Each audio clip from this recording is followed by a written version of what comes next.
Okay, so what we're going to do here is add some additional HTML tags. So I need to add at least 20 tags. That's what the project brief says for CA1. So if we look at our design in NetBeans, we've got a number of tags. Now obviously these ones are already added for us. It's the ones here that I was after, like a div wrapper, a header. That's 3, that's 4, that's 5. Okay, so let's find out how we can add some more, all right?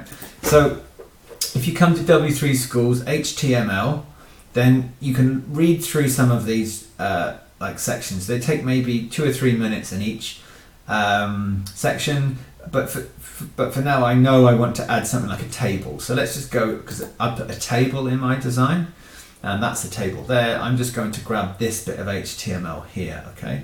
So let's just grab that. I'm going to press copy.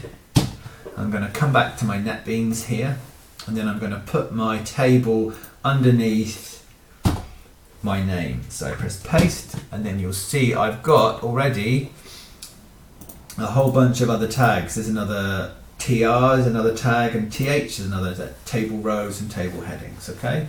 And table cells are here as well. Okay, so let's just press save. So I've already put in like 3 different headings there just to copy and paste a table. But as you can see, there's not really it doesn't look fantastic there. I would have to do a bit of styling with my CSS, maybe add like a line around these table cells. But anyway, I've got a table in there. There's the one above it that looked quite nice, but you'll probably find that, look, yeah, we've got a style for a table. So why don't we put that style in, okay? So I'm going to put the table in like that. Control C.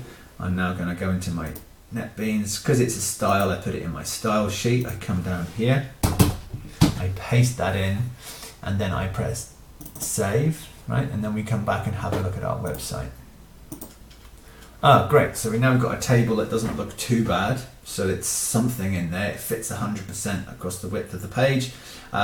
Next thing I'm going to do is add a paragraph tag. So I could come into here, I could come into elements or whatever, and then I can see, look, yeah, there's a paragraph tag. I just put in a P, yeah, my first paragraph. Okay, so what I'm going to do is I'm going to grab that, and I'm going to put that in my project too. Come back to the index page.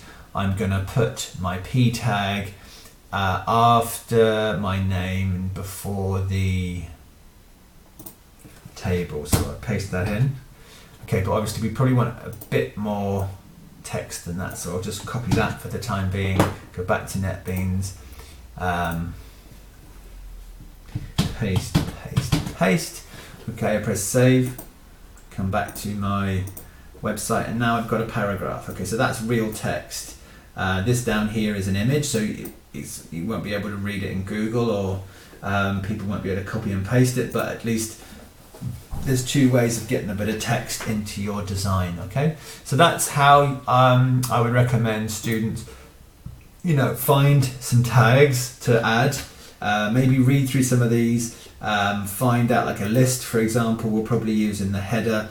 But get used to what some of these things do and are, and then copy and paste things in, try it out, see what it looks like, and if you like it, keep it. It might fit well with your Figma design and achieve what you're trying to do in code that you did in your graphics editor. Okay, so that's it. Thanks very much.